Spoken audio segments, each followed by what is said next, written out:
Picture this, a civilization so skilled at navigating the seas that their ships became the envy of the ancient world, their trade routes stretching from the shores of the Mediterranean to the farthest corners of the known earth.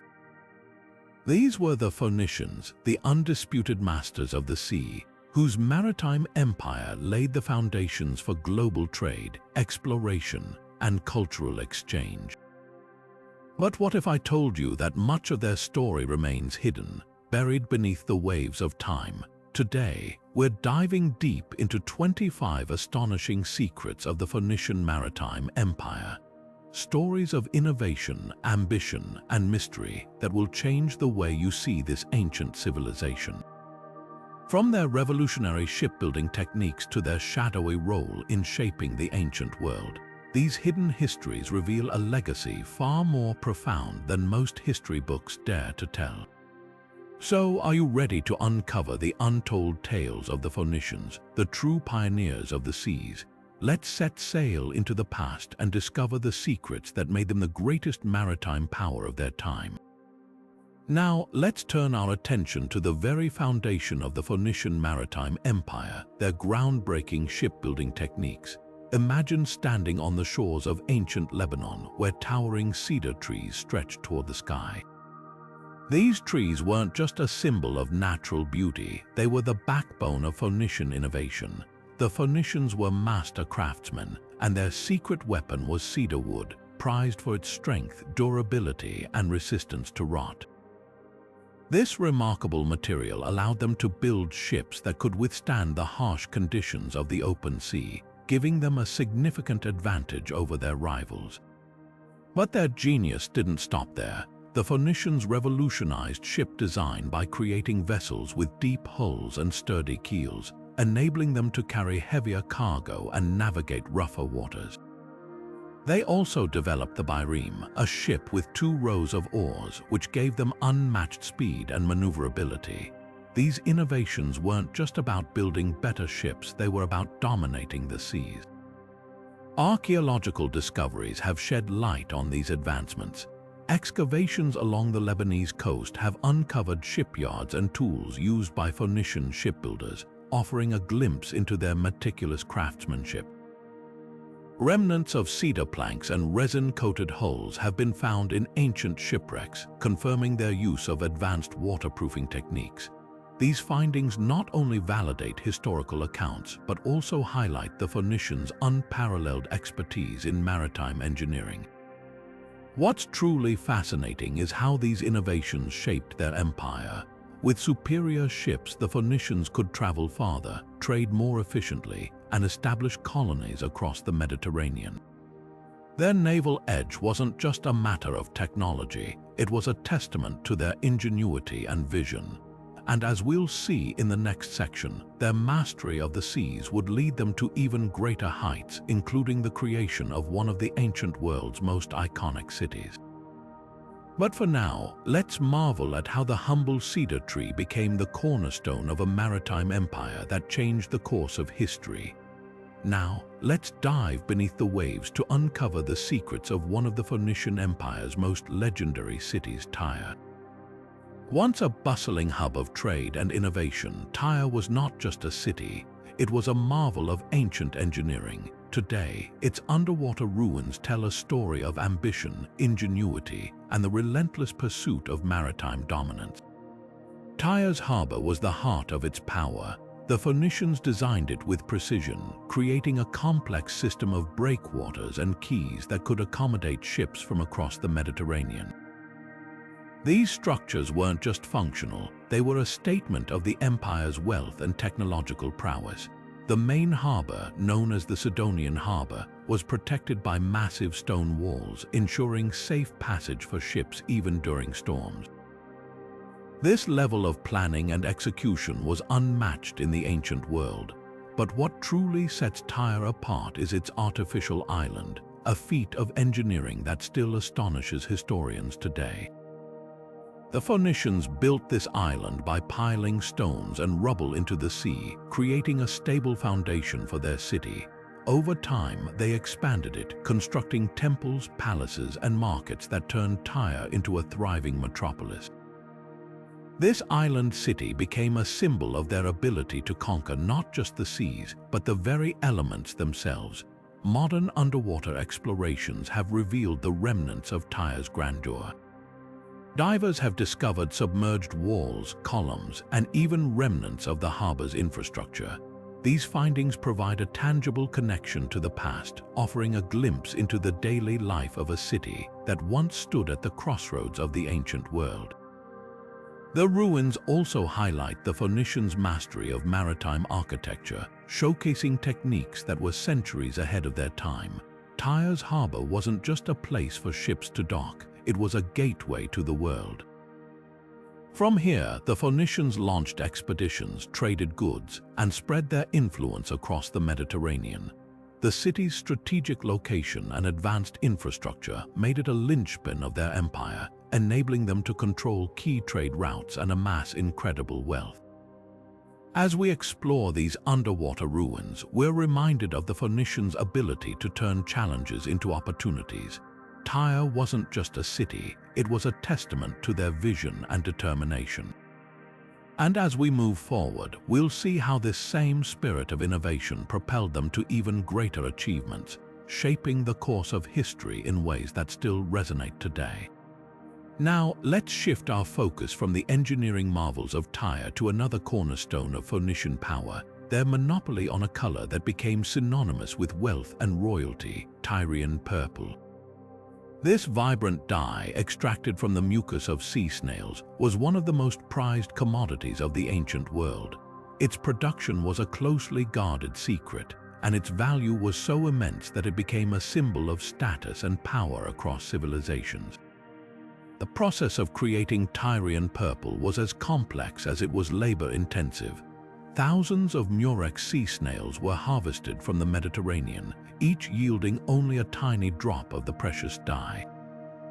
The snails were crushed and their glands were carefully extracted to produce a liquid that, when exposed to sunlight, transformed into a rich, deep purple.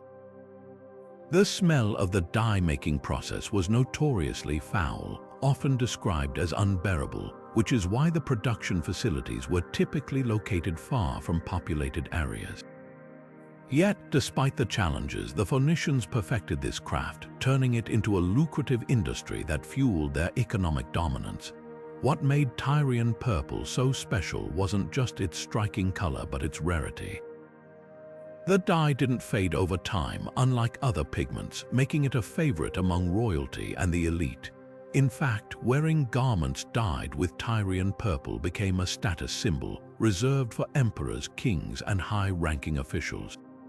The Phoenicians capitalized on this demand, establishing a near monopoly on its production and distribution. They traded it across the Mediterranean from Egypt to Rome, amassing immense wealth in the process. This monopoly wasn't just about profit, it was a strategic tool. By controlling the supply of Tyrian purple, the Phoenicians could forge alliances and exert influence over other civilizations. Kings and emperors were willing to pay exorbitant prices for the dye, often in gold or other valuable goods.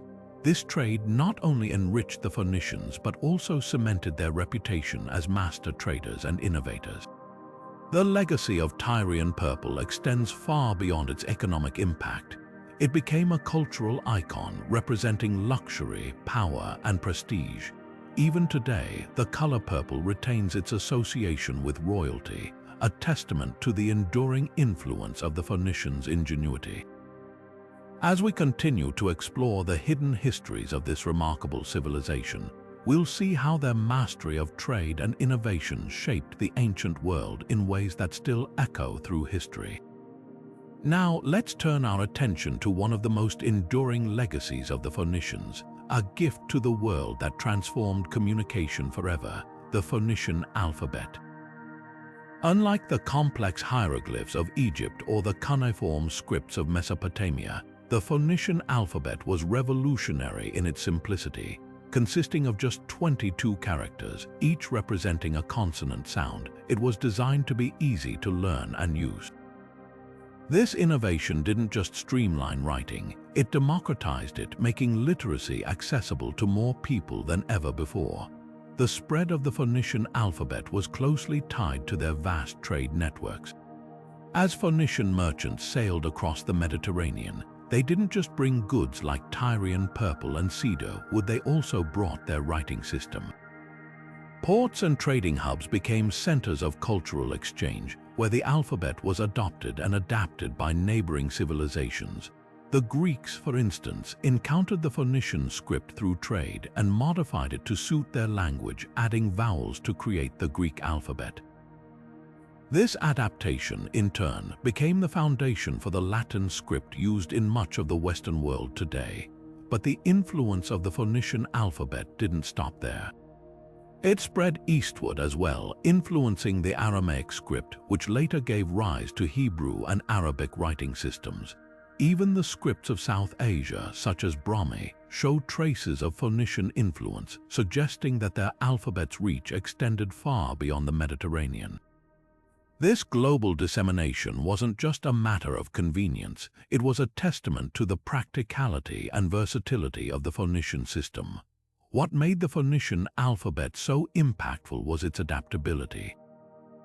Unlike earlier writing systems which were tied to specific languages or cultures, the Phoenician script could be easily modified to represent different sounds and languages. This flexibility allowed it to serve as a bridge between cultures, facilitating communication and cultural exchange on an unprecedented scale. It's no exaggeration to say that the Phoenician alphabet laid the groundwork for the written languages we use today. The legacy of the Phoenician alphabet is a reminder of how innovation can transcend borders and eras. By creating a system that was both simple and adaptable, the Phoenicians didn't just revolutionize writing, they helped shape the way we share knowledge, tell stories, and connect with one another.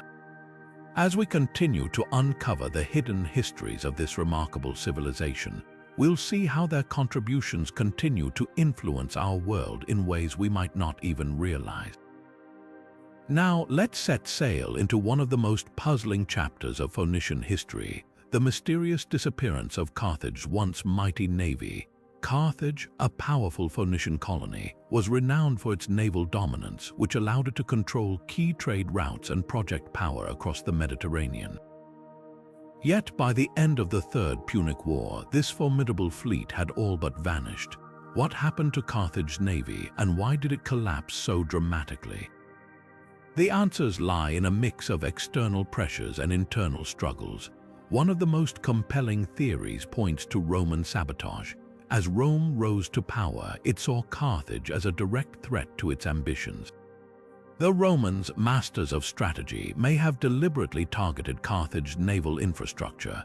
Historical accounts suggest that during the Punic Wars, Roman forces destroyed shipyards, burned fleets, and blockaded ports, crippling Carthage's ability to rebuild its navy. This systematic dismantling of Carthage's maritime capabilities left the once proud naval power vulnerable and unable to defend itself. But external attacks alone don't tell the full story. Internal decay also played a significant role in the navy's downfall. Over time, Carthage's focus shifted from maritime dominance to land-based expansion, particularly in North Africa. This shift in priorities led to a decline in investment in naval technology and training. Additionally, political instability and economic strain weakened Carthage's ability to maintain its fleet. Corruption and mismanagement further eroded the navy's effectiveness, leaving it ill-prepared to face the growing might of Rome. Another intriguing theory suggests that Carthage's reliance on mercenaries contributed to its naval decline. Unlike Rome, which had a loyal citizen army, Carthage often hired foreign soldiers and sailors. While this approach provided flexibility, it also created a lack of cohesion and loyalty within its forces. When faced with prolonged conflict, these mercenaries were less likely to fight with the same determination as a unified, patriotic force, further undermining Carthage's military strength. The disappearance of Carthage's navy marked the end of an era. It wasn't just the loss of ships and sailors, it was the collapse of a maritime empire that had once ruled the waves.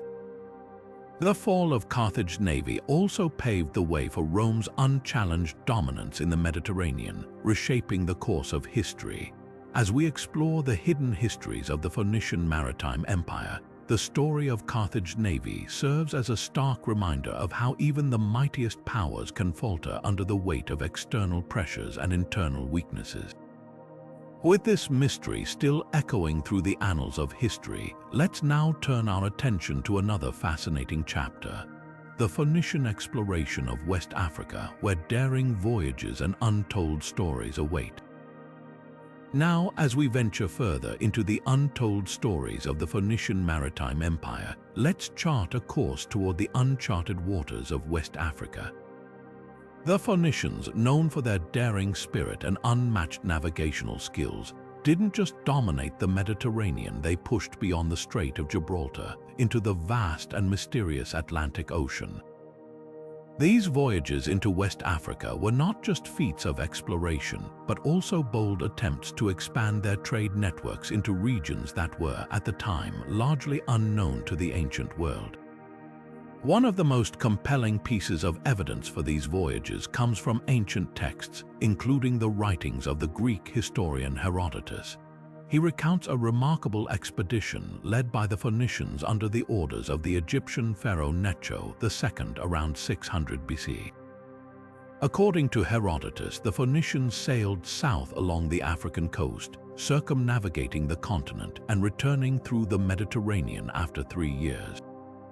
While some scholars debate the accuracy of this account, it highlights the Phoenicians' reputation as fearless explorers willing to venture into the unknown. But what drove the Phoenicians to take such risks? The answer lies in their insatiable quest for resources and wealth. West Africa was rich in gold, ivory, and other exotic goods that were highly prized in the ancient world. The Phoenicians likely established trade connections with local kingdoms, exchanging goods like glassware, textiles, and metal tools for African treasures. These exchanges not only enriched the Phoenician economy, but also facilitated cultural interactions that left a lasting impact on both sides. However, these voyages were far from easy. Navigating the Atlantic presented unique challenges. The Phoenicians had to contend with strong currents, unpredictable weather, and the lack of familiar landmarks. Their ships, though advanced for their time, were not designed for the open ocean, making these journeys perilous. Additionally, the Phoenicians faced the daunting task of establishing trust with local communities, many of whom had never encountered outsiders before. Diplomacy and negotiation were as crucial as seamanship in ensuring the success of these expeditions. One fascinating aspect of these voyages is the possibility that the Phoenicians may have reached as far as the Gulf of Guinea. Archaeological findings such as Phoenician-style pottery and artifacts have been discovered along the West African coast, suggesting that their influence extended further than previously thought.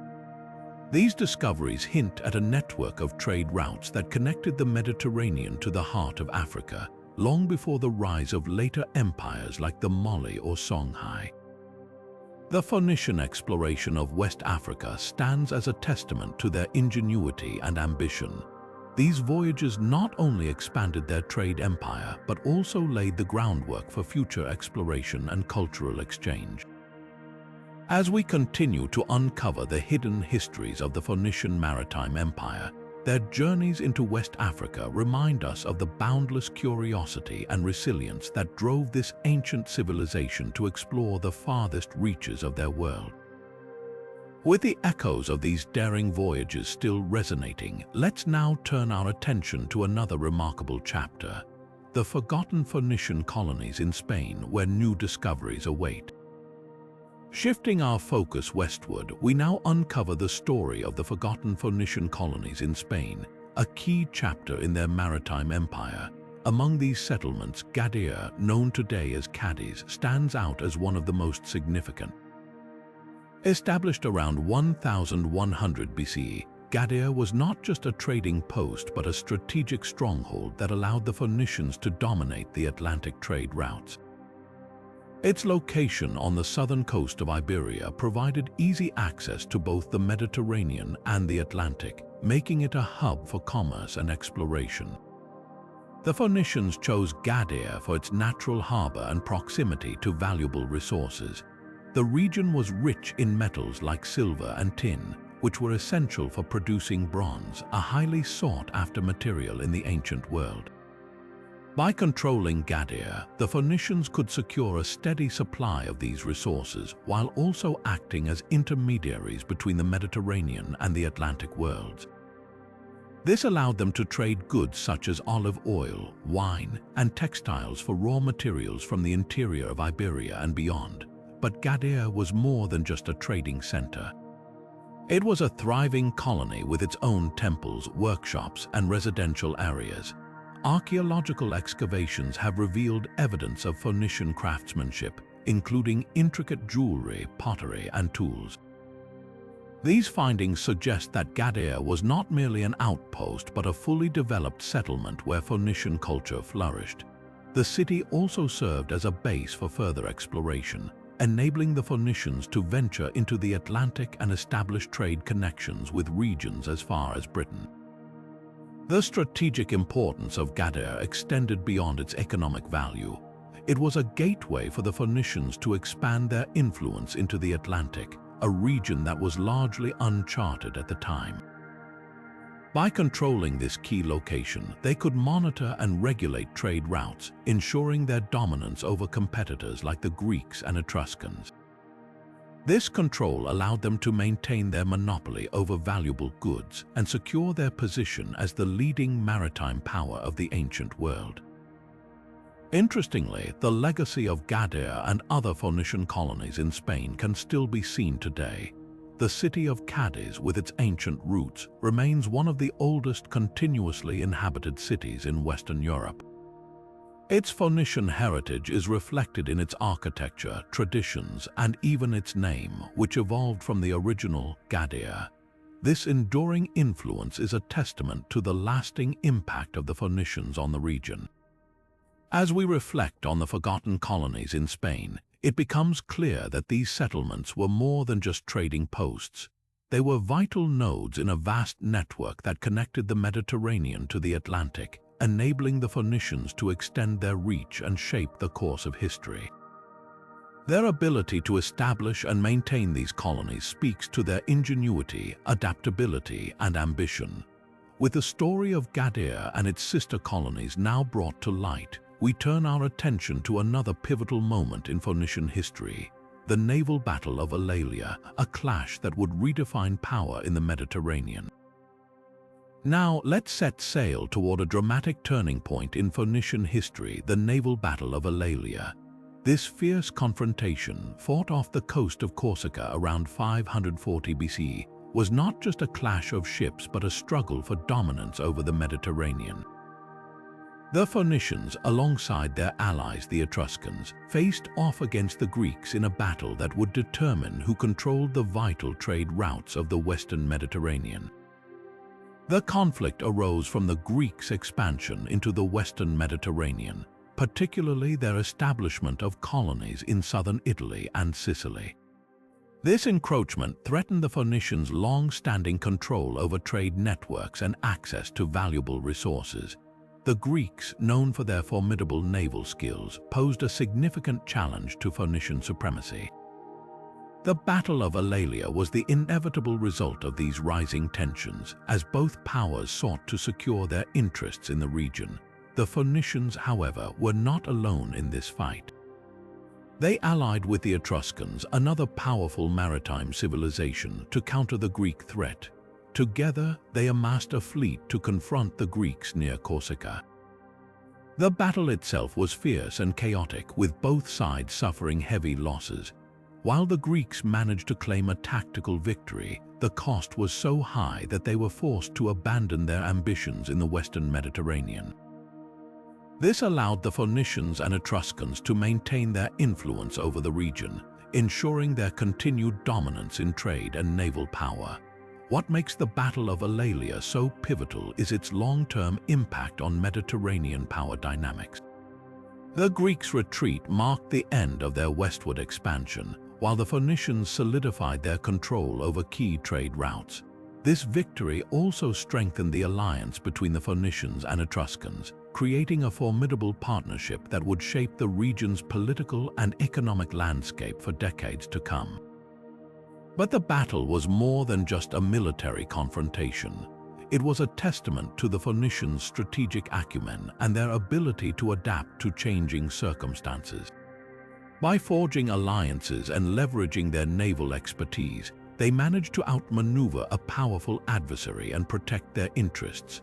This resilience and resourcefulness were hallmarks of the Phoenician Maritime Empire, allowing them to thrive in a highly competitive and often hostile environment. The legacy of the Battle of Alalia extends beyond its immediate aftermath. It serves as a reminder of the fierce rivalries that defined the ancient Mediterranean world and the high stakes of maritime dominance. For the Phoenicians, it was a crucial victory that reinforced their position as masters of the sea, enabling them to continue their exploration, trade, and cultural influence across the ancient world. As we leave the waters of Corsica behind, we turn our attention to another intriguing chapter in Phoenician history, their possible involvement in one of the most famous conflicts of antiquity, the Trojan War. Shifting our gaze from the battlefields of the Mediterranean, we now venture into the realm of myth and legend, the Trojan War. While this epic conflict is often associated with the Greeks and Trojans, there's a fascinating theory that suggests the Phoenicians may have played a role in this ancient saga. Could these master seafarers have been more than just bystanders in one of history's most famous wars?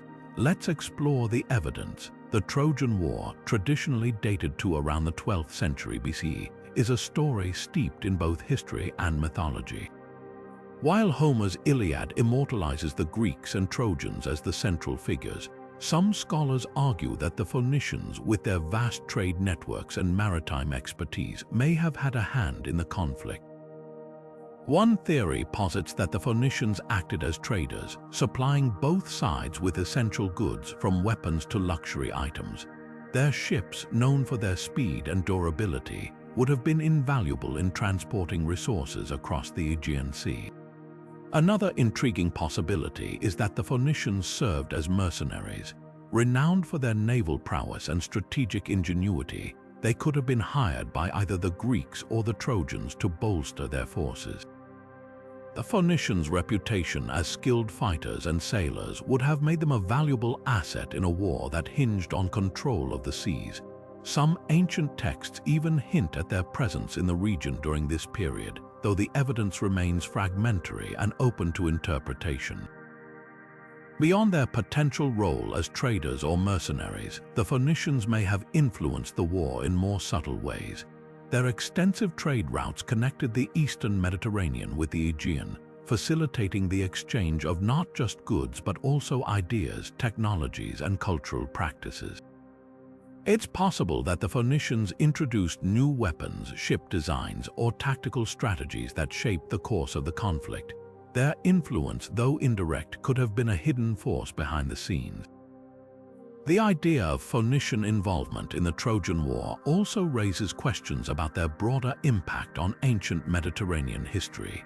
If they were indeed present during this pivotal event, it would underscore their role as key players in the interconnected world of the Bronze Age.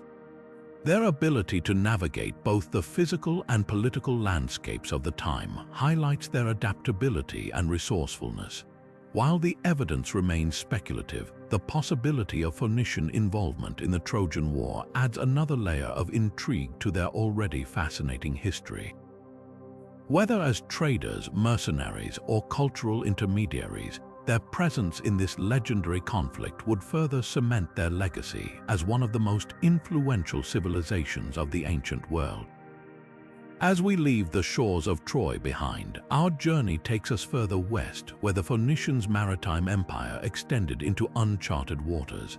Next, we'll uncover their secret trade routes to Britain and the remarkable exchanges that took place across the ancient world. Now let's set sail beyond the familiar waters of the Mediterranean and into the misty shores of ancient Britain. While the Phoenicians are often celebrated for their dominance in the eastern Mediterranean, their reach extended far beyond, into regions that might surprise even the most seasoned history enthusiasts. One of their most remarkable achievements was the establishment of secret trade routes to Britain, a journey that not only showcased their navigational brilliance but also played a pivotal role in the ancient world's economy. The Phoenicians' interest in Britain was driven by one highly prized resource, tin. This metal was essential for producing bronze, the backbone of tools, weapons, and art in the ancient world. At a time when bronze was as valuable as oil is today, controlling the supply of tin meant wielding immense economic power. Britain, particularly the southwestern region of Cornwall, was one of the few places in the ancient world where tin could be mined in significant quantities. The Phoenicians, ever the opportunists, recognized this and ventured into the unknown to secure this precious commodity. But how did they manage to navigate the treacherous waters of the Atlantic to reach Britain? The journey was no small feat. The Phoenicians had to sail beyond the Strait of Gibraltar, known in antiquity as the Pillars of Hercules, a passage that was both a physical and symbolic boundary for many ancient civilizations. For the Phoenicians, however, it was just another challenge to overcome. Their ships, built with sturdy cedar wood and equipped with advanced navigation techniques, allowed them to brave the unpredictable Atlantic currents and reach the distant shores of Britain. Once there, the Phoenicians established trade networks with local communities. Archaeological evidence, such as tin ingots found in shipwrecks and ancient mining sites, suggests that these exchanges were not sporadic but part of a well-organized system. The Phoenicians likely traded goods like wine, olive oil, and finely crafted pottery in exchange for tin, creating a mutually beneficial relationship with the people of Britain. This trade not only enriched the Phoenicians but also connected Britain to the wider Mediterranean world, fostering cultural and technological exchanges. The significance of this trade cannot be overstated. By securing a steady supply of tin, the Phoenicians ensured their dominance in the bronze industry, which in turn bolstered their influence across the ancient world. Their ability to navigate such vast distances and establish enduring trade relationships speaks volumes about their ingenuity and ambition. It also highlights their role as pioneers of globalization, bridging distant lands and cultures long before the concept even existed. As we reflect on this hidden chapter of Phoenician history, it's clear that their voyages to Britain were more than just commercial ventures. They were a testament to their relentless pursuit of opportunity and their unparalleled mastery of the seas. These secret trade routes not only shaped the ancient world but also laid the groundwork for the interconnected global economy we know today. With the mysteries of Britain's tin trade now unveiled, our journey continues to another fascinating aspect of Phoenician ingenuity: their influence on Egyptian shipbuilding. How did these master seafarers share their knowledge with one of the most powerful civilizations of the ancient world? Let's find out. Now, let's steer our course toward the sun-drenched shores of ancient Egypt, where the Phoenicians' maritime expertise left an indelible mark. While Egypt is often celebrated for its monumental pyramids and sprawling temples, its naval history owes much to the ingenuity of the Phoenicians. These master shipbuilders didn't just dominate the seas themselves. They also shared their knowledge, transforming the naval capabilities of one of the ancient world's most powerful civilizations. The relationship between the Phoenicians and the Egyptians was one of mutual benefit. Egypt, with its vast resources and strategic location along the Nile, was a natural partner for the Phoenicians, who sought to expand their trade networks. But this partnership went beyond commerce. The Phoenicians brought with them advanced shipbuilding techniques that revolutionized Egyptian naval technology. Their expertise in constructing sturdy, seaworthy vessels using cedar wood from Lebanon was unparalleled, and the Egyptians were quick to adopt these methods. One of the most significant contributions was the introduction of the keel, a structural element that runs along the bottom of a ship, providing stability and strength.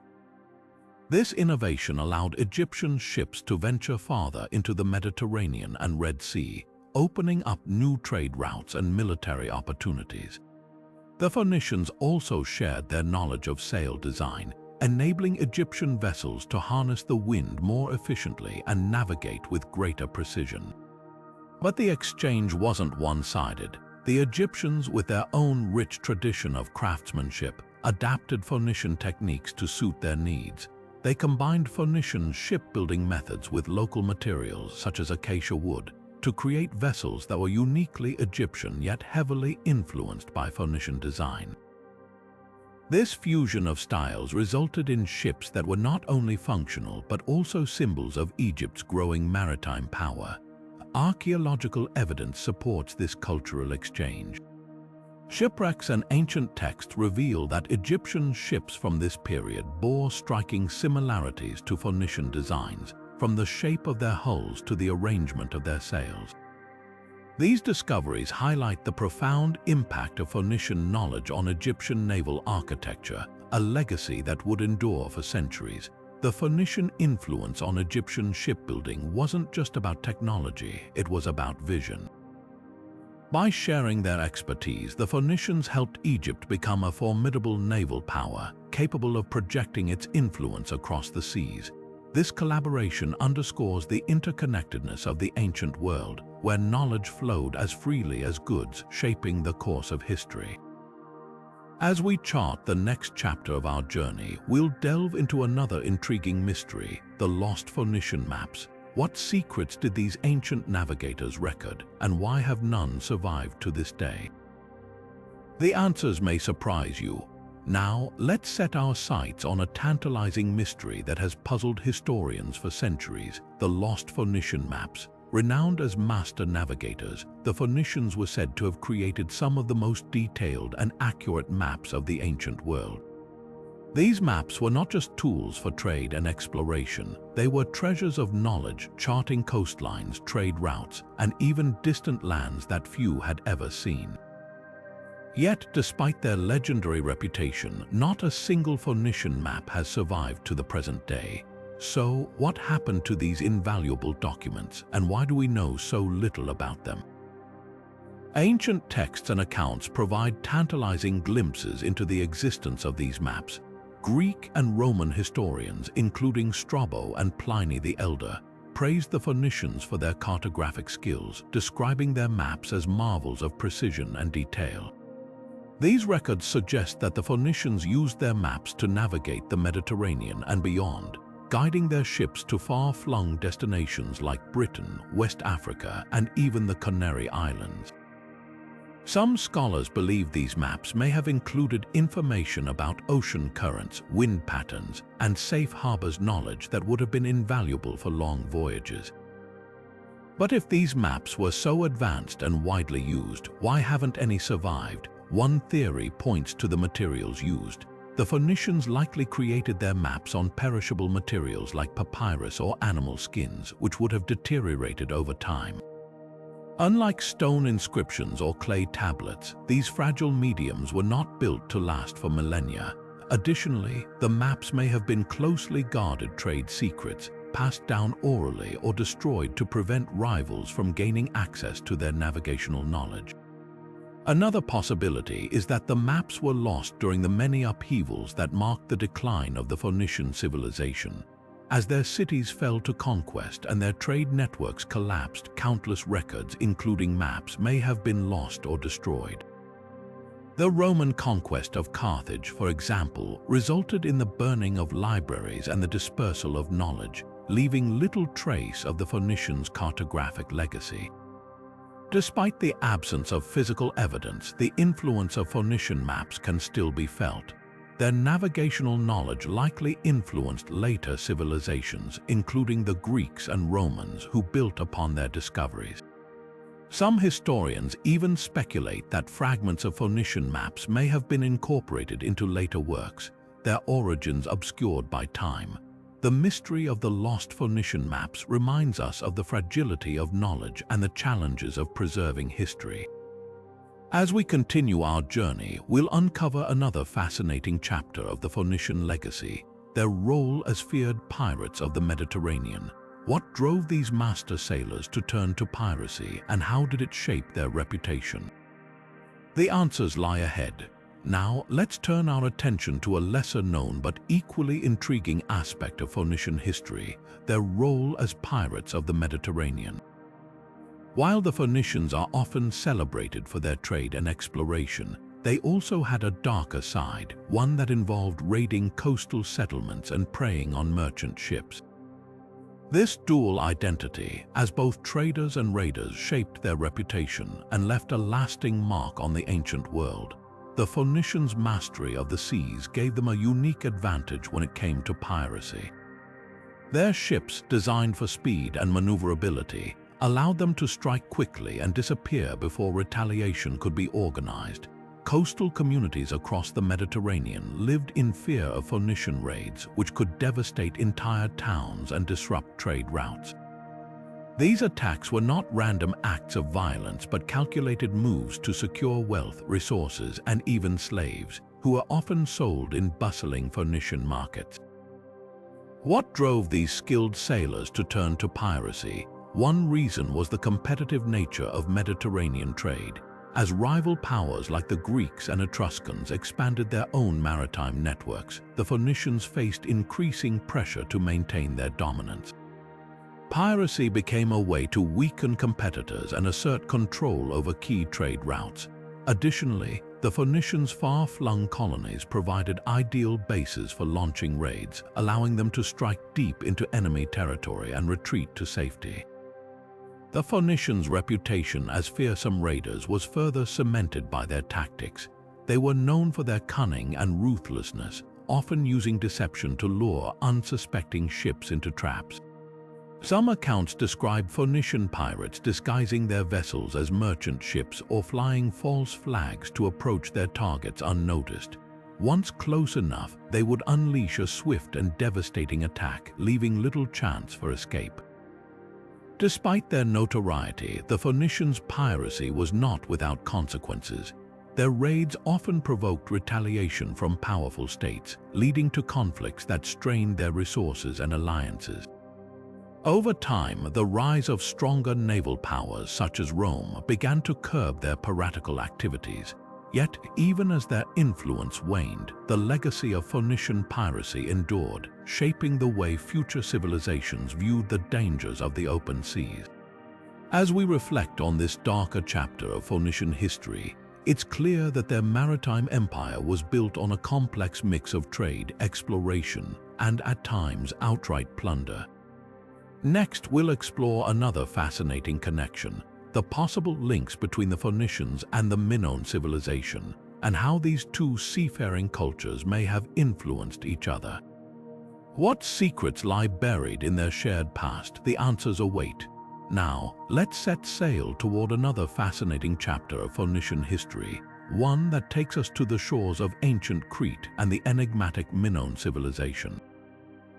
While the Phoenicians are often remembered for their own maritime achievements, their connection to the Minoans reveals a deeper layer of cultural exchange and shared innovation that shaped the ancient Mediterranean world. The Minoans, who thrived on the island of Crete long before the rise of classical Greece, were renowned for their advanced seafaring skills and vibrant trade networks. Interestingly, many of their maritime practices bear striking similarities to those of the Phoenicians.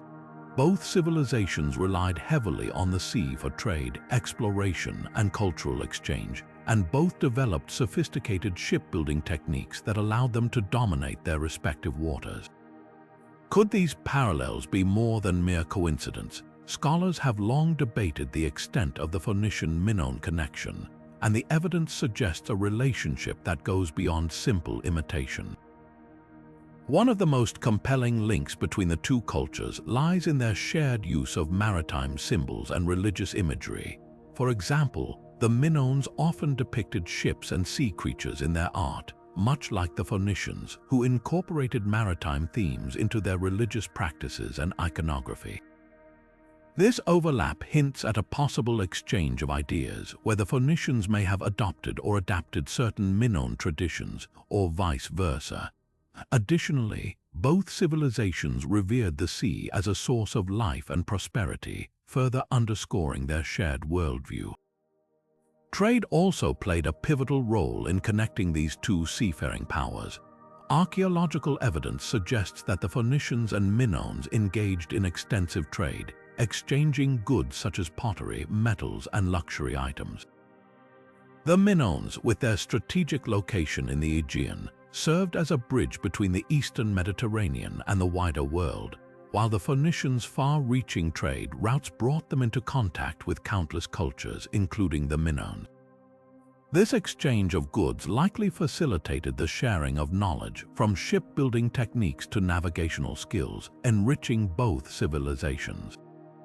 But the connection may run even deeper. Some historians propose that the Phoenicians and Minoans may have influenced each other's political and social structures.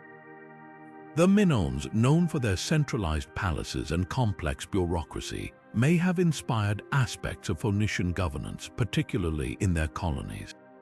Conversely, the Phoenicians' emphasis on trade and commerce could have left its mark on Minoan society, encouraging greater economic integration and expansion.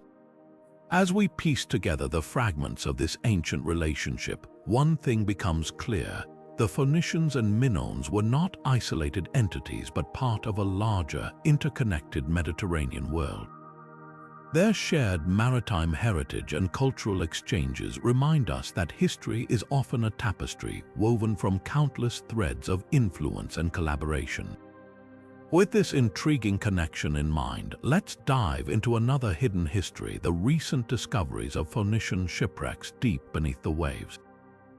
What secrets do these ancient vessels hold, and how do they shed light on the Phoenicians' mastery of the seas? The answers lie ahead. Now, let's plunge into the depths of the Mediterranean, where the secrets of the Phoenician maritime empire lie hidden beneath the waves. Recent underwater discoveries of Phoenician shipwrecks have unveiled a treasure trove of insights into their trade networks, shipbuilding techniques, and the goods they carried across the ancient world. These sunken vessels, preserved in the cold, dark waters, serve as time capsules, offering us a rare glimpse into the daily lives and ambitions of this seafaring civilization. One of the most remarkable finds is a shipwreck discovered off the coast of Malta, dating back to around 700 BCE. This vessel, laden with amphorae, large ceramic jars used for transporting goods, reveals the Phoenicians' role as master traders. The amphorae contained remnants of wine, olive oil, and fish sauce, staples of Mediterranean trade that highlight the Phoenicians' ability to connect distant markets. But it's not just the cargo that tells a story. The ship's construction itself is a marvel of ancient engineering. Built with sturdy cedar planks and secured with precise mortise and tenon joints, the vessel showcases the Phoenicians' advanced shipbuilding skills, which allowed them to navigate treacherous waters with confidence. Another significant discovery was made near the coast of Israel, where a shipwreck from the 8th century BC was found. This wreck contained a diverse array of artifacts, including jewelry, glassware, and even ivory, suggesting the Phoenicians traded not only in everyday goods but also in luxury items coveted by elites across the Mediterranean. The presence of these high-value items underscores the Phoenicians' ability to cater to a wide range of markets, from the practical to the opulent. Perhaps one of the most intriguing aspects of these shipwrecks is what they reveal about the Phoenicians' navigational prowess. Many of the wrecks were found far from shore, indicating that the Phoenicians were capable of open sea voyages, a feat that required not only sturdy ships but also sophisticated knowledge of the stars and currents. This ability to traverse vast distances allowed them to establish trade routes that stretched from the eastern Mediterranean to the Atlantic coast of Spain and beyond. The discoveries also shed light on the risks these ancient mariners faced. The remains of damaged hulls and scattered cargo suggest that storms, piracy, and navigational errors were constant threats. Yet, despite these dangers, the Phoenicians continued to push the boundaries of exploration and trade, driven by their relentless pursuit of wealth and influence. As we piece together the stories of these shipwrecks, we gain a deeper appreciation for the Phoenicians' ingenuity and resilience. Their ships were not just vessels of trade, but also carriers of culture, technology, and ideas that shaped the ancient world. With each new discovery, we uncover another layer of their legacy, reminding us that the sea was not just a barrier for the Phoenicians, it was their highway to greatness. And now, as we resurface from these underwater mysteries, let's turn our attention to another hidden chapter of Phoenician history, their role in the early connections between the Mediterranean and the Far East, long before the Silk Road became a household name. What trails did they blaze, and how did their journeys shape the world we know today? The answers await. Now, let's journey beyond the Mediterranean and into the vast networks of ancient trade, where the Phoenicians may have played a pivotal role in bridging distant worlds long before the Silk Road became a defining route of commerce. While the Silk Road is often celebrated for connecting the East and West, evidence suggests that the Phoenicians were among the first to weave these early threads of global exchange. The Phoenicians, renowned for their maritime expertise, didn't limit their ambitions to the Mediterranean. Archaeological findings and ancient texts hint at their ventures into the Red Sea and beyond, where they may have established trade links with regions as far as the Indian subcontinent. These early connections likely involved the exchange of luxury goods such as spices, silks, and precious stones, which were highly prized in the Mediterranean world. The Phoenicians' ability to navigate both land and sea routes allowed them to act as intermediaries, transporting goods from the Far East to markets in the West.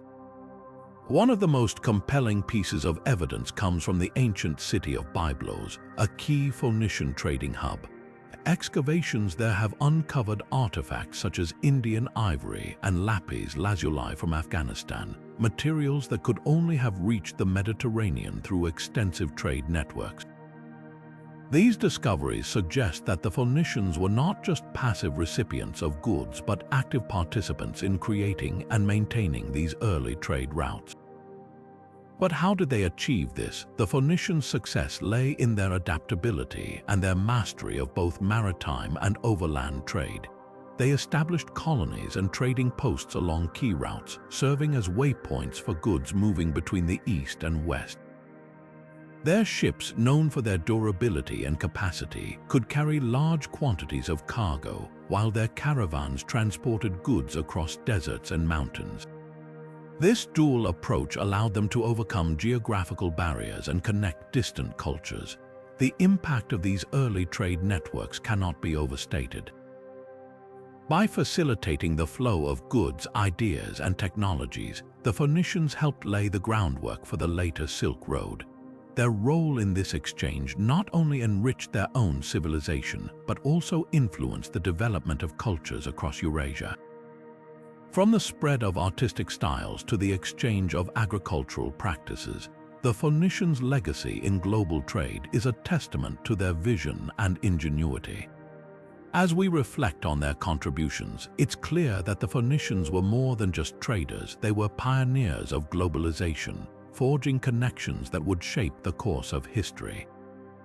And now, as we turn our gaze to the next chapter of their story, we'll explore how their myths and legends found their way into the heart of Greek culture, leaving an indelible mark on the ancient world.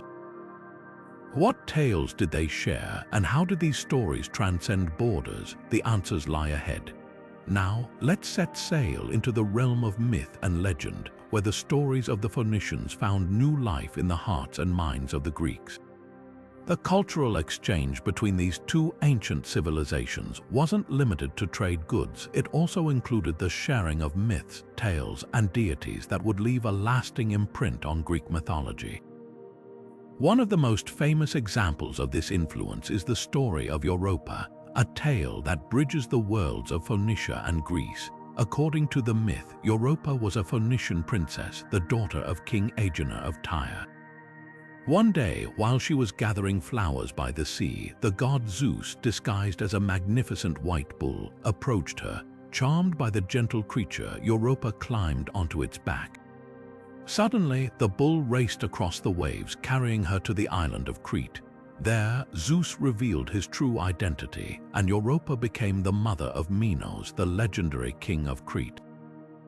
This story, deeply rooted in Phoenician lore, was adopted by the Greeks and became a cornerstone of their mythological tradition. But the tale of Europa is just one example of how Phoenician myths were woven into the fabric of Greek culture. The Phoenicians also introduced the Greeks to the worship of deities like Astarte, a goddess of fertility and war, who was later syncretized with the Greek goddess Aphrodite. The Phoenician god Melkart, associated with kingship and the sea, found his counterpart in the Greek hero Heracles or Hercules. These adaptations weren't mere copies. They were reinterpretations that reflected the values and beliefs of the Greeks while preserving the essence of their Phoenician origins. The exchange of myths wasn't a one-way street. As the Phoenicians traveled and traded, they absorbed stories and traditions from the cultures they encountered, blending them with their own. This cultural fusion enriched both civilizations, creating a shared mythological tapestry that transcended borders. The Greeks, in particular, embraced these stories, using them to explore themes of love, power, and destiny in ways that resonated with their own worldview. What makes this exchange so fascinating is how it reveals the interconnectedness of the ancient world. Myths weren't just stories. They were a way of understanding the world, explaining natural phenomena, and passing down cultural values. By adopting and adapting Phoenician legends, the Greeks acknowledged the influence of their maritime neighbors, even as they made these stories their own. As we delve deeper into the legacy of the Phoenicians, it's clear that their impact extended far beyond trade and technology. Through their myths and legends, they shaped the cultural landscape of the ancient Mediterranean, leaving a legacy that continues to captivate us today. And now, as we turn to the next chapter of their story, we'll uncover how their mastery of glassmaking revolutionized the ancient world, creating luxury items that were as beautiful as they were innovative. What secrets did their artisans hold, and how did their creations spread across the globe? The answers await. Now, let's shift our focus to a different kind of artistry, one that transformed the ancient world with its brilliance and innovation. The Phoenicians weren't just masters of the sea, they were also pioneers in the art of glassmaking, a craft that would elevate their status as creators of luxury and beauty. The Phoenician glassmaking revolution began along the coastal cities of modern-day Lebanon, where artisans discovered a way to produce glass that was not only functional but also stunningly beautiful. Unlike earlier forms of glass, which were often opaque and crude, the Phoenicians perfected techniques to create translucent, vibrant glassware. They developed a method known as core forming, where molten glass was wrapped around a clay or sand core, then shaped and decorated with intricate patterns. This process allowed them to produce delicate vessels, beads, and ornaments that were unlike anything the ancient world had seen before. One of their most remarkable innovations was the creation of glassblowing, a technique that would later spread across the Mediterranean and beyond. By heating glass to a molten state and blowing air through a tube, Phoenician artisans could shape glass into a variety of forms, from elegant bottles to intricate figurines. This breakthrough not only made glass production faster and more efficient, but also opened up new possibilities for artistic expression. The result was a range of luxury items that became highly sought after by elites across the ancient world. The Phoenicians' glassware wasn't just beautiful, it was also a symbol of status and wealth. Their vibrant blue and purple glass, often resembling the prized Tyrian purple dye, became particularly popular. These items were traded far and wide, from the courts of Egypt to the markets of Greece and Rome. In fact, Phoenician glass beads have been found as far away as Scandinavia, a testament to the far-reaching influence of their craftsmanship. But the Phoenicians didn't just create glass for trade, they also used it to enhance their own culture. Glass was incorporated into jewelry, religious artifacts, and even architectural elements, adding a touch of elegance to everyday life. Their skill in glassmaking also influenced other civilizations as they shared their techniques with neighboring cultures, further spreading their artistic legacy. What makes the Phoenician glassmaking revolution so fascinating is how it reflects their broader impact on the ancient world. Through their mastery of this craft, they didn't just create objects of beauty, they shaped the cultural and economic landscape of their time. Their innovations in glassmaking were yet another example of how the Phoenicians combined ingenuity with artistry, leaving a legacy that continues to shine brightly in the annals of history. As we move forward, we'll explore another facet of their maritime empire, one that reveals how they used their naval prowess to control trade and warfare through strategic blockades. How did they wield this power, and what impact did it have on their rivals? The answers lie ahead. Now, let's turn our attention to a different kind of power, one that didn't rely on artistry or trade, but on sheer strategic dominance. The Phoenicians were not only skilled merchants and artisans, they were also master tacticians who understood the importance of controlling the seas. One of their most effective tools in maintaining this control was the naval blockade, a strategy that allowed them to dominate both trade and warfare in the ancient Mediterranean. Naval blockades were a key part of the Phoenician playbook, especially when it came to protecting their trade routes and weakening their rivals. By positioning their ships at key choke points, such as harbors or narrow straits, they could cut off enemy access to vital resources or prevent rival fleets from leaving port.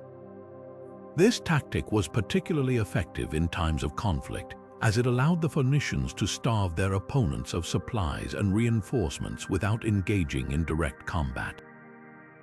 For example, during their conflicts with the Greeks, the Phoenicians used blockades to disrupt trade and isolate enemy cities, forcing them into submission.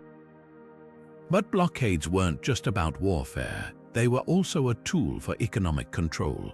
By blocking rival ports, the Phoenicians could ensure that their own goods dominated the market, giving them a monopoly over key commodities like Tyrian purple dye, glass, and timber. This economic stranglehold allowed them to amass wealth and influence, further solidifying their position as the Mediterranean's premier maritime power. In some cases, they even used blockades to pressure smaller city-states into forming alliances or paying tribute, demonstrating their ability to wield both military and economic power simultaneously. What made the Phoenician blockade so effective was their unparalleled knowledge of the seas. Their sailors were experts in navigation, able to maneuver their ships with precision even in challenging conditions. This expertise, combined with their advanced shipbuilding techniques, gave them a significant advantage over their rivals. Their ships were faster, more durable, and better equipped for long-term operations, allowing them to maintain blockades for extended periods without losing their edge. The impact of these blockades was felt far and wide. Rival powers like the Greeks and Egyptians often found themselves at the mercy of Phoenician naval dominance, unable to break through their defenses or challenge their control of the seas. Even the mighty Romans, who would later rise to power, initially struggled to counter the Phoenician blockade tactics. It wasn't until they adopted and adapted Phoenician naval strategies that they began to turn the tide in their favor. The Phoenician use of naval blockades is a testament to their ingenuity and adaptability. They understood that controlling the seas wasn't just about having the strongest fleet, it was about using strategy and intelligence to outmaneuver their opponents. This approach not only secured their dominance in the ancient world, but also laid the groundwork for future naval tactics that would shape the course of history. As we continue our journey through the hidden histories of the Phoenician Maritime Empire, we'll explore another fascinating chapter, one that takes us to the distant shores of the Canary Islands. What evidence suggests that the Phoenicians ventured this far, and what might they have discovered there? The answers await in the next part of our story. Now let's set sail for a journey that takes us far beyond the familiar waters of the Mediterranean to a place shrouded in mystery, the Canary Islands. While the Phoenicians are often celebrated for their dominance in the Mediterranean, their maritime ambitions may have stretched even further, reaching these remote Atlantic islands. What evidence points to their presence there, and what might their interactions with the indigenous peoples have looked like? The answers lie in a fascinating blend of archaeology, ancient texts, and the enduring legacy of their seafaring prowess. The Canary Islands, located off the northwest coast of Africa, were a world apart from the bustling trade hubs of the Mediterranean. Yet, there are intriguing clues that suggest the Phoenicians may have ventured this far. Ancient historians like Pliny the Elder mention the islands in their writings, referring to them as the Fortunate Isles and hinting at their connection to Phoenician exploration. While these accounts are not definitive, they provide a tantalizing glimpse into the possibility that the Phoenicians were among the first to chart these distant shores. Archaeological evidence adds further weight to this theory. Excavations on the islands have uncovered pottery fragments and other artifacts that bear striking similarities to Phoenician designs. These finds suggest that the Phoenicians may have established temporary settlements or trading posts on the islands, using them as waypoints for their Atlantic voyages. The island's strategic location would have made them an ideal stopover for ships traveling to and from West Africa, where the Phoenicians are known to have traded for gold, ivory, and other valuable goods. But what about the indigenous peoples of the Canary Islands? The Guanches, as they are known, were the original inhabitants of the islands, living in relative isolation until the arrival of European explorers in the Middle Ages. If the Phoenicians did reach the Canary Islands, their interactions with the Guanches would have been among the earliest recorded contacts between Mediterranean and Atlantic cultures. While there is no direct evidence of sustained Phoenician presence, it's possible that these encounters were brief and focused on trade, with the Phoenicians exchanging goods like pottery, tools, or textiles for local resources. The challenges of navigating the Atlantic would have been immense for the Phoenicians. Unlike the relatively calm waters of the Mediterranean, the Atlantic Ocean is known for its unpredictable weather and strong currents. Reaching the Canary Islands would have required exceptional skill and courage, as well as advanced knowledge of celestial navigation. The fact that the Phoenicians may have attempted such voyages speaks volumes about their ambition and their desire to push the boundaries of the known world. The legacy of these potential explorations is still felt today. The Canary Islands later became a crucial hub for European explorers during the Age of Discovery, serving as a gateway to the New World. If the Phoenicians did indeed visit the islands, they may have laid the groundwork for this later chapter of maritime history, demonstrating once again their role as pioneers of the seas. As we continue to uncover the hidden histories of the Phoenician Maritime Empire, we'll next turn our attention to a period of upheaval and transformation, the Bronze Age collapse. How did the Phoenicians navigate this turbulent time, and what role did they play in shaping the world that emerged from it? The story continues in our next chapter. Now, as we navigate the turbulent waters of history, we arrive at a pivotal moment, the Bronze Age collapse. This period, around the 12th century BC, marked the end of an era for many ancient civilizations, from the Mycenaeans to the Hittites. But where do the Phoenicians fit into this dramatic upheaval?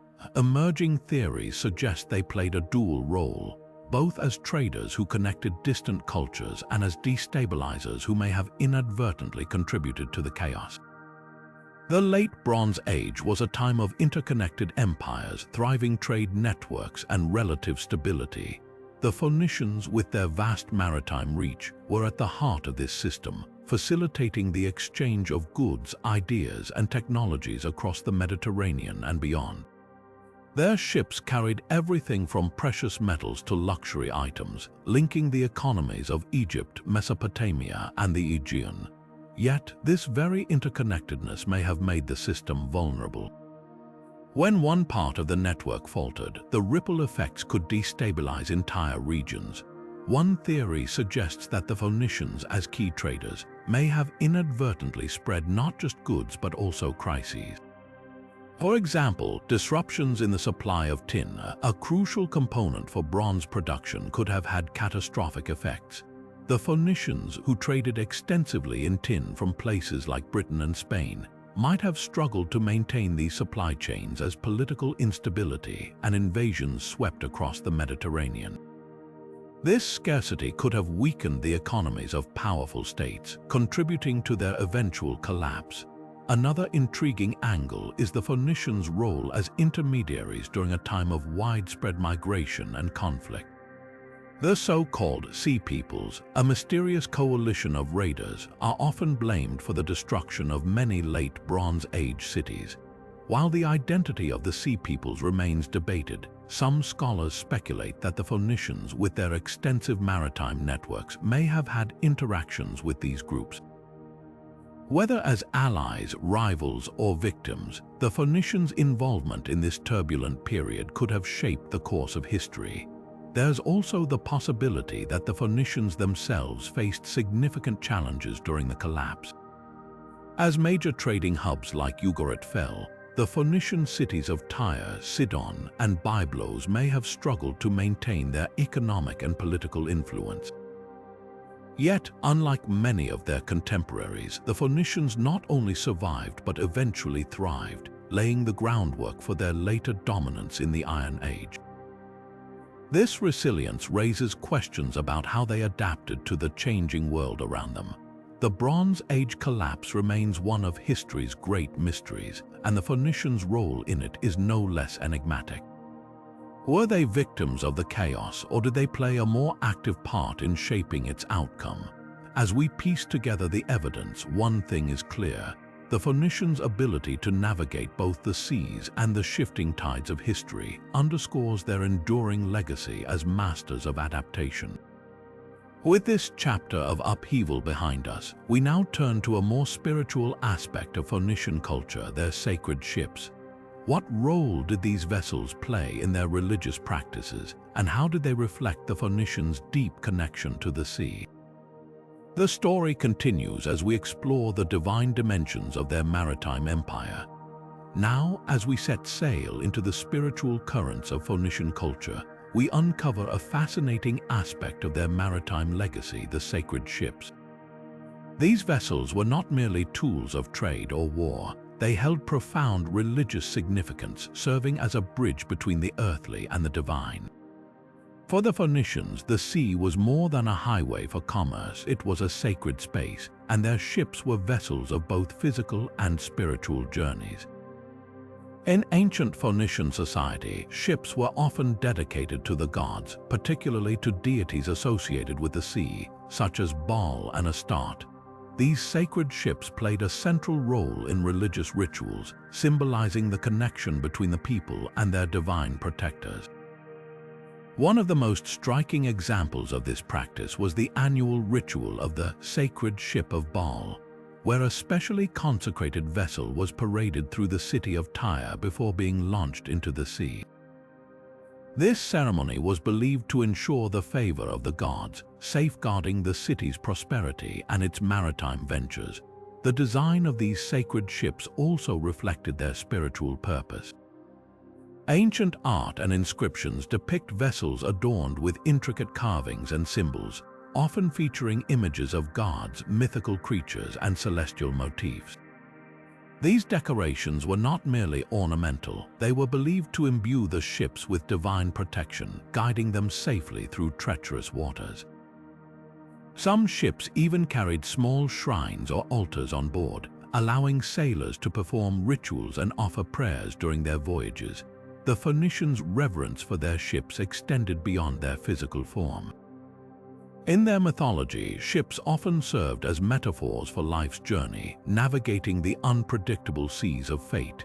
This symbolic connection is evident in the story of the god Melkart, who is said to have sailed across the Mediterranean, spreading civilization and establishing colonies. His sacred ship became a symbol of divine guidance and the spread of Phoenician culture. archaeological discoveries have further illuminated the role of sacred ships in Phoenician religion. Excavations at sites like Sidon and Byblos have uncovered votive offerings in the form of miniature ship models, likely used in rituals to invoke the gods' blessings. These artifacts provide a tangible link to the spiritual practices of the Phoenicians, offering a glimpse into how they sought to harmonize their maritime ambitions with their religious beliefs.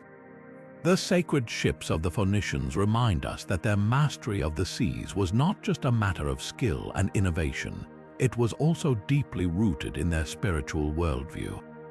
These vessels were more than instruments of exploration and trade. They were expressions of faith, carrying the hopes and prayers of a people who saw the sea as both a challenge and a gift from the gods.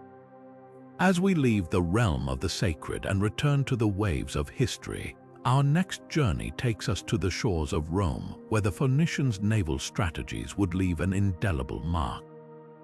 How did their innovations shape the tactics of one of history's greatest empires?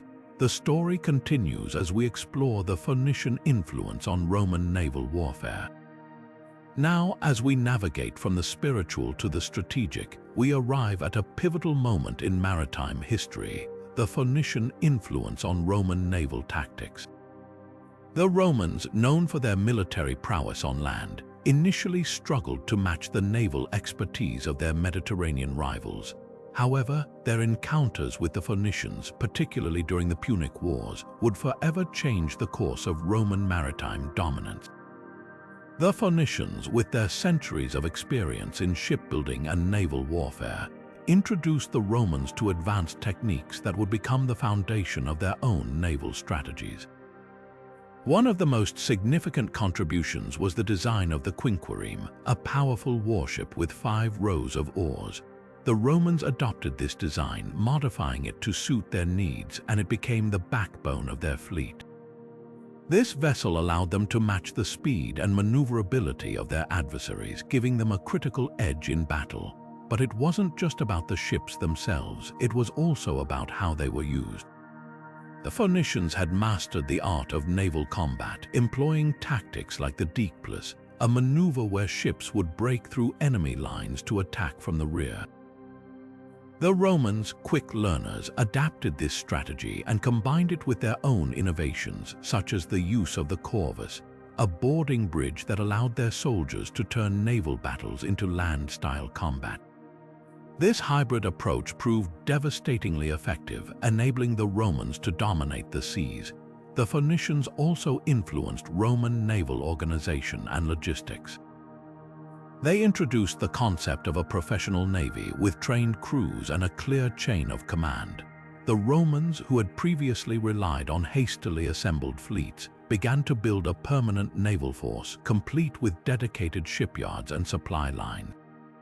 This shift not only improved their efficiency, but also allowed them to project power across the Mediterranean with unprecedented speed and precision. Perhaps one of the most enduring legacies of Phoenician influence was the Roman emphasis on adaptability. The Romans didn't just copy Phoenician tactics, they refined and expanded upon them, creating a naval doctrine that was uniquely their own. This ability to learn and innovate would become a hallmark of Roman military strategy, helping them to establish one of the most formidable navies in history. As we reflect on this chapter of maritime history, it's clear that the Phoenicians were more than just rivals to Rome. They were mentors. Their innovations laid the groundwork for Roman naval supremacy, proving that even in the heat of conflict, knowledge and skill could transcend boundaries. And as we set our sights on the next chapter, we'll explore how the Phoenicians' maritime legacy extended beyond warfare, shaping the trade and culture of the ancient world in ways that still resonate today. Now, as we shift our focus from the strategies of war to the intrigues of trade, let's uncover a lesser-known yet fascinating aspect of Phoenician commerce: their trade in exotic animals. The Phoenicians, ever the masters of connecting distant worlds, didn't just deal in goods like purple dye and glass. They also trafficked in creatures that captured the imagination of ancient rulers and elites, from the mighty elephants of Africa to the fearsome lions of the Near East. These exotic animals were more than just symbols of wealth. They were tools of power and prestige. Kings and emperors sought them to display their dominance, often using them in royal courts to awe visitors or in grand spectacles to entertain the masses. Elephants, for example, were highly prized for their size and strength, making them valuable assets in both ceremonial processions and military campaigns. The Phoenicians, with their extensive trade networks, became the go-to suppliers for these majestic creatures, transporting them across vast distances by sea. But the trade wasn't limited to elephants. Lions, with their regal presence and ferocity, were another hot commodity. They were often used in arenas where they became central figures in gladiatorial games and other public displays of power. The Phoenicians' ability to source and transport these dangerous animals safely was a testament to their logistical expertise and their deep understanding of the regions they traded with. This trade in exotic animals also highlights the Phoenicians' role as cultural intermediaries. By bringing creatures from distant lands to the Mediterranean world, they not only enriched the lives of their clients but also sparked curiosity and wonder about far-off places. It's a reminder that the Phoenicians weren't just merchants, they were storytellers, weaving tales of distant lands through the animals they brought to market. As we consider this unique aspect of Phoenician trade, it's clear that their influence extended far beyond the exchange of goods. They shaped the very way ancient societies viewed the world, bringing the exotic and the extraordinary within reach. And as we prepare to explore the final chapter of their maritime legacy, we'll see how their innovations continue to echo in the modern world, a testament to their enduring impact on history. Now, as we sail into the final chapter of our journey through the hidden histories of the Phoenician Maritime Empire, let's turn our gaze to the present. The legacy of the Phoenicians isn't confined to the ancient world. It lives on in the very fabric of modern maritime culture. Their groundbreaking innovations, from shipbuilding to navigation, laid the foundation for practices that still guide sailors and shipbuilders today. One of the most enduring contributions of the Phoenicians is their mastery of shipbuilding. They were among the first to design ships with sturdy keels and reinforced hulls, techniques that allowed their vessels to withstand the unpredictable forces of the open sea. These principles are still at the heart of modern ship construction, ensuring that ships remain stable and durable even in the most challenging conditions. The Phoenicians' use of cedar wood, known for its strength and resistance to rot, also set a standard for materials that continues to influence shipbuilding today. But their ingenuity didn't stop at construction. The Phoenicians were pioneers in navigation, developing methods that allowed them to traverse vast distances with remarkable accuracy. They relied on celestial navigation, using the stars to chart their course, a practice that, while refined over centuries, remains a cornerstone of maritime navigation. Even in the age of GPS, the principles of celestial navigation are still taught to sailors as a vital backup skill, a direct link to the Phoenician seafarers who first looked to the heavens for guidance. Their influence extends beyond the technical. The Phoenicians' approach to trade and exploration reshaped the way societies connected across the seas. They established some of the earliest trade networks, linking distant cultures and fostering the exchange of goods, ideas, and technologies. This spirit of global connectivity is mirrored in today's maritime trade, where goods from every corner of the world are transported across oceans, continuing the legacy of the Phoenicians' vision of a connected world. Perhaps most importantly, the Phoenicians' legacy reminds us of the power of innovation and adaptability. They thrived in a world of uncertainty, using their knowledge and creativity to overcome challenges and seize opportunities. Their story is a testament to the enduring impact of human ingenuity, a lesson that resonates in modern maritime practices and beyond. As we conclude our exploration of the Phoenician Maritime Empire, it's clear that their influence is far from forgotten. From the ships that sail our seas to the trade routes that bind our world, the echoes of their achievements continue to shape our lives. And as we look to the future, we carry with us the lessons of a civilization that dared to dream beyond the horizon. Now, as we chart a new course in our exploration, let's dive deeper into one of the most transformative contributions of the Phoenicians, their alphabet. This revolutionary system of writing didn't just serve their own needs, it became a cornerstone of communication for countless cultures across the ancient world. The Phoenician alphabet, with its simple and adaptable structure, was a game-changer, paving the way for the scripts we use today. The genius of the Phoenician alphabet lay in its simplicity. Unlike the complex hieroglyphs of Egypt or the cuneiform of Mesopotamia, the Phoenician system used just 22 characters, each representing a consonant sound. This made it far easier to learn and use, especially for merchants and traders who needed a practical way to record transactions and communicate across vast distances. As Phoenician traders sailed from port to port, they brought this innovative writing system with them, introducing it to the cultures they encountered. One of the first to adopt and adapt the Phoenician alphabet were the Greeks. Around the 8th century BCE, the Greeks took the Phoenician script and made it their own, adding vowels to create a more versatile writing system. This adaptation was a turning point as it allowed for a more precise representation of spoken language. The Greek alphabet, in turn, became the foundation for many other scripts, including the Latin alphabet used by the Romans. From there, it spread across Europe, shaping the written languages of countless civilizations. But the influence of the Phoenician alphabet didn't stop in Europe. It also traveled eastward, influencing the development of scripts in the Near East and beyond. The Aramaic script, for example, which evolved from the Phoenician alphabet, became a lingua franca across the Persian Empire and later influenced the Hebrew and Arabic scripts.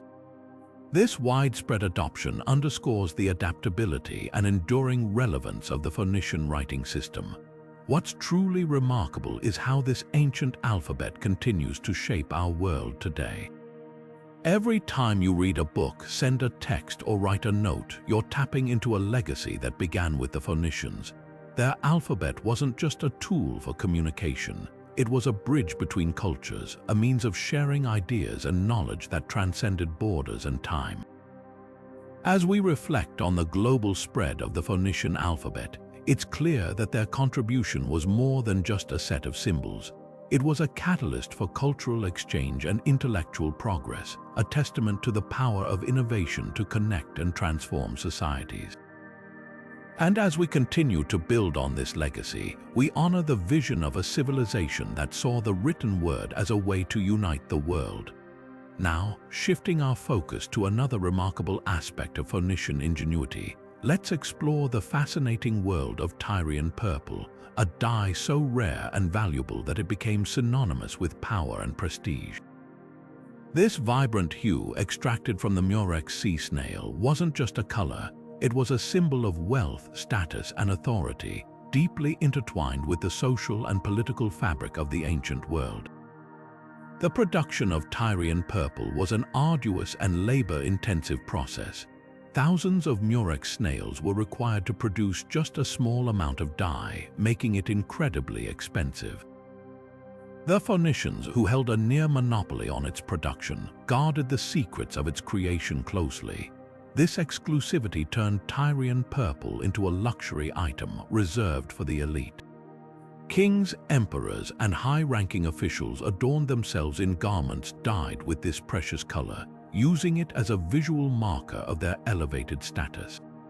But the significance of Tyrian purple extended far beyond fashion. In many ancient societies, the color became a powerful political tool. For instance, in the Roman Empire, the use of purple was strictly regulated. Only the emperor and select members of the imperial family were permitted to wear garments dyed entirely in Tyrian purple. This regulation reinforced the emperor's divine authority and set him apart from the rest of society. Similarly, in the Byzantine Empire, purple became a symbol of imperial power, with the phrase "born in the purple" referring to children born to reigning emperors. The dye trade also had profound economic implications. The Phoenicians' control over Tyrian purple gave them immense leverage in international trade. They traded the dye across the Mediterranean, exchanging it for gold, silver, and other luxury goods. This trade not only enriched the Phoenician cities but also strengthened their political alliances. Rulers who sought to display their power and wealth were willing to pay exorbitant prices for the dye, further cementing the Phoenicians' dominance in the region. Interestingly, the allure of Tyrian purple persisted long after the decline of the Phoenician Empire. Even in later centuries, the color retained its association with royalty and power. Medieval European monarchs, for example, continued to use purple as a symbol of their divine right to rule. This enduring legacy highlights the profound cultural impact of the Phoenician dye trade, which transcended time and geography. As we reflect on the story of Tyrian purple, it's clear that this seemingly simple dye was far more than a commodity.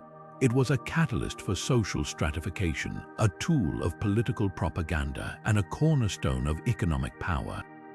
The Phoenicians' mastery of its production and trade not only shaped their own civilization, but also left an indelible mark on the cultures that followed. And in doing so, they demonstrated how something as seemingly mundane as a color could become a powerful force in human history. With this in mind, let's now turn our attention to another hidden chapter of the Phoenician legacy, where their maritime expertise took them to uncharted waters and forged connections that would echo through the ages. Now, let's set sail into uncharted waters as we delve deeper into the Phoenician exploration of West Africa, a journey that pushed the boundaries of ancient maritime navigation.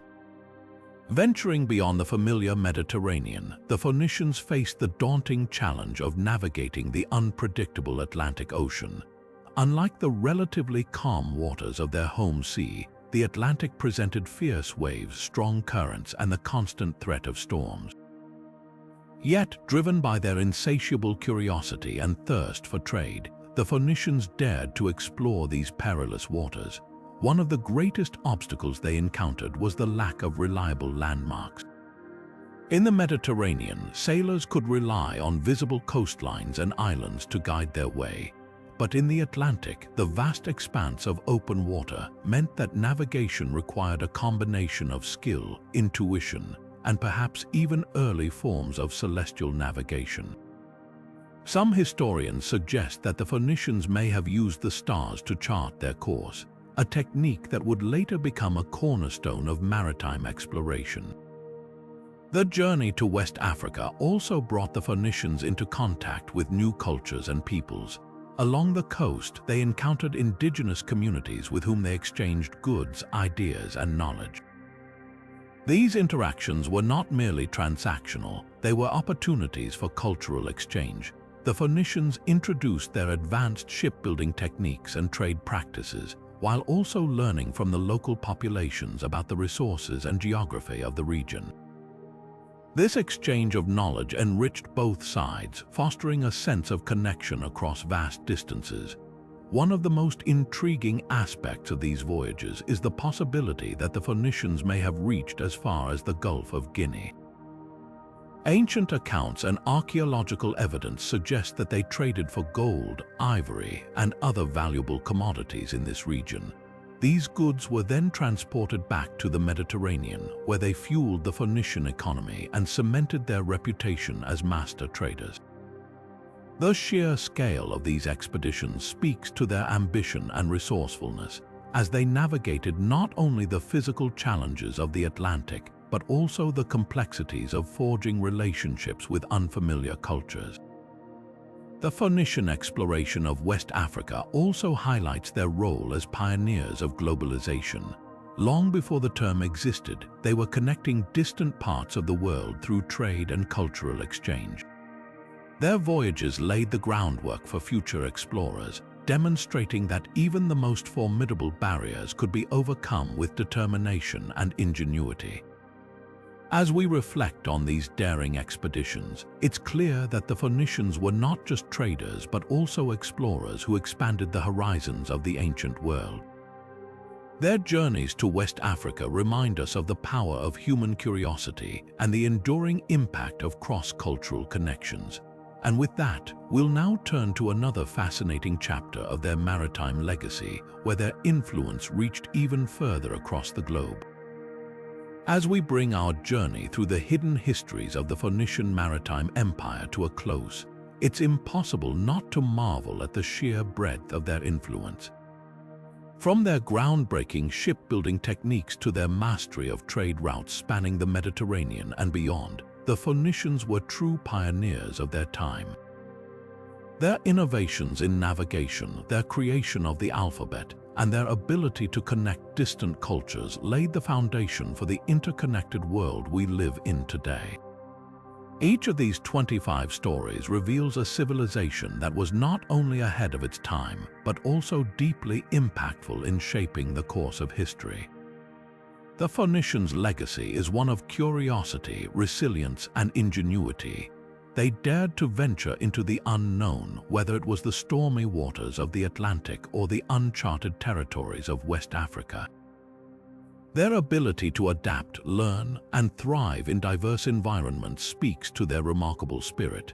And while their empire may have faded into history, their contributions to trade, culture, and maritime technology continue to echo through the ages. As we reflect on these hidden histories, it's clear that the Phoenicians were more than just traders or sailors. They were visionaries who expanded the horizons of the ancient world. Their story reminds us of the power of exploration, the importance of cultural exchange, and the enduring impact of innovation. If you've enjoyed uncovering these fascinating tales, don't forget to like this video and subscribe to the channel for more deep dives into history's greatest mysteries. Let us know in the comments which Phoenician hidden history surprised you the most, or if there's another ancient civilization you'd like us to explore next. Thanks for joining us on this voyage through time, and until next time, keep exploring the wonders of our shared past.